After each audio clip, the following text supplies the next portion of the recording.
அன்பு வந்து எல்லார்கிட்டயுமே சொல்றாரு, "இதுக்கப்புறம் கண்மணிய வீட்ட விட்டு வெளிய போக சொன்னீங்கன்னா, அப்புறம் நடக்கிறதே வேற. சும்மா சும்மா அவகிட்டயே வந்து பிரச்சனை பண்ணிட்டு இருக்கீங்க எல்லாரும். அவ தான் உங்களுக்கு ஏமாளியா இருக்காளா? இதுக்கப்புறம் கண்மணிய யாரும் எதுவும் சொல்லக்கூடாது. புரியுதா? இதுக்கப்புறம் ஏதாவது சொன்னீங்க அவ்வளோதான்." அப்படி சொல்லிட்டு போறாரு. அதையெல்லாம் கேட்டு வந்து கண்மணி அப்படியே வந்து பார்த்துட்டு அன்பு வந்து மனசுக்கு சந்தோஷப்படுறாங்க. இதையெல்லாம் பார்த்து வெண்ணிலாவுக்கு வயிறா எரியுது. அடுத்து வந்து இங்க என்ன பண்றாங்க, நம்ம அன்புகிட்ட வந்து கண்மணி வந்து தேங்க்ஸ் சொல்றாங்க. "ரொம்ப தேங்க்ஸுங்க. எனக்காக நீ இவ்வளோ பேசியிருக்கீங்கன்னு. உனக்காக பேசாம யாருக்கு பேச சொல்ற? வீட்டை விட்டு வெளியே போங்கன்னு சொன்னா எப்படி கண்மணி நீ வெளியே போக முடியும்? அதெல்லாம் தப்பு கண்மணி. எப்பவுமே சொல்றேன். யார் என்ன சொன்னாலும் நீ அதை கேட்காத. வீட்டை விட்டு வெளியெல்லாம் போகக்கூடாது. இங்கே பாரு, இந்த வீட்டில் எல்லாருக்கும் என்ன உரிமை இருக்கோ அந்த உரிமை உனக்கும் இருக்குது கண்மணி. அதை என்றைக்குமே விட்டு கொடுக்காத." அப்படி சொல்லிட்டு போகிறாரு. அதை கேட்டு வந்து ரொம்ப சந்தோஷப்படுறாங்க நம்ம கண்மணி. அடுத்து வந்து கண்மணியோட அம்மாவும் வந்து அவங்க சித்தியும் வந்து கண்மணியை வந்து இங்கே கூப்பிட்றதுக்காக வந்து வராங்க. தீபாவளிக்கு தலை தீபாவளிக்கு கூப்பிட்றதுக்காக எல்லா சீரும் எடுத்துகிட்டு வராங்க.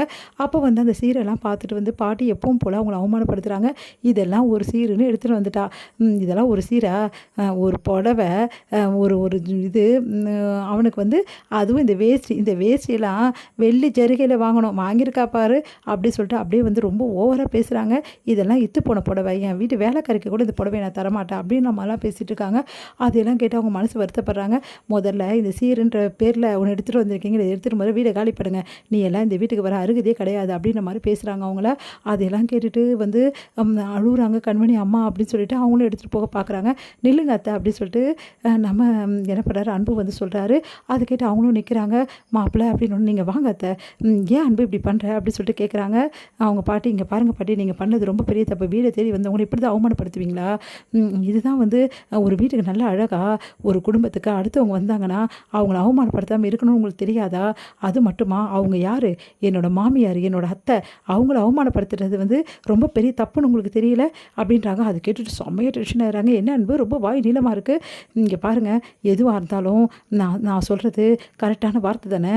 தப்பான வார்த்தை ஒன்றும் இல்லையே. அவங்க என் அத்தை தானே, என் பொண்டாட்டியோட வந்து அம்மா தானே." அப்படின்றாரு. அது கேட்டுட்டு செம்மையாக டென்ஷன் ஆகிறாங்க பாட்டி. "நீங்கள் வாங்க அத்தை." அப்படி சொல்லிட்டு உள்ளே கூப்பிட்றாரு. "என்ன எங்களுக்காக வந்து ட்ரெஸ் எடுத்துகிட்டு வந்திருக்கீங்களா அத்தை? ரொம்ப சந்தோஷம் அத்தை, ரொம்ப நல்லா இருக்குது." அப்படின்னு சொல்லிட்டு கண்மணி அவங்களும் வந்து அவரும் ஆசீர்வாதம் வாங்கிக்கிறாங்க. "நாங்கள் கண்டிப்பாக வந்துருவோம் அத்தை. முதல் நாளே வந்துடுவோம். நீங்கள் கொடுத்த சீரி எனக்கு ரொம்ப பிடிச்சிருக்கு அத்தை." அப்படி சொல்லிட்டு அப்படியே கையில் வாங்கிக்கிறாரு. அதையெல்லாம் பார்த்து செம்மையாக டென்ஷன் ஆகிறாங்க பாட்டி. அடுத்து வந்து அவங்கள வழி அனுப்பிச்சி வச்சுட்டு, "கண்மணி உனக்கு பிடிச்சிருக்குல்ல, நல்லதாக எடுத்திருக்காங்கல்ல, கலர்லாம் என்கிட்ட இல்லாத கலர்." அப்படின்னு சொல்லிட்டு, "நீ வா கண்மணி." அப்படின்னு சொல்லிட்டு உள்ளே கூட்டிகிட்டு போகிறாரு. பாட்டியை கொஞ்சம் கூட கண்டுக்கல. இதையெல்லாம் பார்த்து பாட்டிக்கு செம்ம கடுப்பாக இருக்குது. வெண்ணிலாவுக்கும் செம்ம கடுப்பாக இருக்குது. அடுத்து வந்து, "ரொம்ப தேங்க்ஸுங்க. எங்கள் குடும்பத்தை வந்து வந்து காப்பாற்றிட்டீங்க நீங்கள்.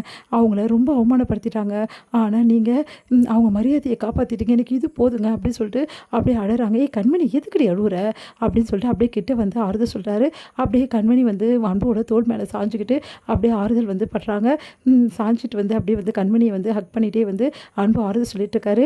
"இங்கே பாரு கண்மணி, உன்னை எந்காரம் கொண்டு யாரும் அவமானப்படுத்த முடியாது. ஒன்றை மட்டும் கிடையாது, அத்தையும் தான். எனக்கு அத்தையும் முக்கியம், உன் குடும்பமும் முக்கியம், என் குடும்பமும் முக்கியம். எனக்கு எக்காரணம் கொண்டும் யாரும் உன்னை அவமானப்படுத்திட்டு இருக்கும்போது நான் பார்த்துட்டு இருக்க மாட்டேன் கண்மணி. நீ கவலையே படாத, நான் இருக்கேன் நீ உனக்கு." அப்படி சொல்லிட்டு அப்படியே அணைச்சிக்கிறாரு. சந்தோஷம் தாங்க முடியல கண்மணிக்கு. அப்படியே கண்ணீர் விடுறாங்க. 2 பேரும் அப்படியே ரொமான்டிக்காக அழகாக வந்து கட்டி பிடிச்சிட்டு அப்படியே இருக்கிறத பார்த்துட்டு வெண்ணிலாவுக்கு வயிறு எரியுது. தலைக்கு அப்படியே வந்து டென்ஷன் ஆயிடுறாங்க. "இவங்க 2 பேரும் என்ன இப்படி இருக்காங்க?" அப்படின்னு சொல்லிட்டு, "ஏ கண்மணி, அன்புக்கிட்ட ரொம்ப ஒட்டிக்க பார்க்குறியா? விடமாட்டேன்டி. நீ நினச்சிட்டு இருக்கியா இந்த தீபாவளிக்கு அன்பு கூட வந்து செலிப்ரேஷன் பண்ணலான்னு? நான் விடமாட்டேன்டி. நீ தனியாக அன்பு கூட போக நான் விடமாட்டேன்." அப்படி சொல்லிட்டு செம்மையாக அப்படியே டென்ஷனாக அப்படியே பார்த்துட்டே இருக்காங்க அவங்க 2 பேருமே.